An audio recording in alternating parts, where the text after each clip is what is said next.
Friends, നമ്മളെ ഉണ്ടല്ലോ നമ്മുടെ പാടം വിതയ്ക്കാൻ വന്നതാണ്. വിതച്ചു കഴിഞ്ഞു. ഇപ്പൊ വെള്ളമൊക്കെ തുറന്നു വിടാൻ വേണ്ടിയിട്ട് ഞാൻ വന്നതാട്ടോ. വെള്ളം ഇതിൽ കെട്ടിയിരിക്കുക, മഴ പെയ്തത് കൊണ്ടേ. അപ്പൊ ഇത് തുറന്നു വിടാൻ വേണ്ടിയിട്ട് വന്നതാണ്. വെള്ളം തുറന്നു വിട്ടിട്ടുണ്ട്. അവിടെ തോട്ടിലേക്ക് പോയിക്കോളൂ കേട്ടോ വെള്ളം.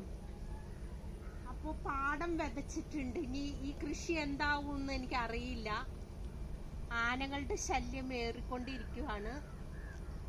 അപ്പൊ നമ്മുടെ പാടം ഏകദേശം അടിപൊളിയായി കിടക്കുന്നുണ്ട്. ദേ വിത്തൊക്കെ മുളച്ചു തുടങ്ങിട്ടോ. ദേ മുളച്ചു എൻ്റെ. ദേ കണ്ട, ചെറുതായിട്ട് മുള കണ്ട, വിതച്ചിട്ടുണ്ട്. ഇനി നമുക്കിത് വലുതാവുമ്പോ ഞാറ് നടണത് ഞാൻ കാണിച്ചു തരാട്ടോ.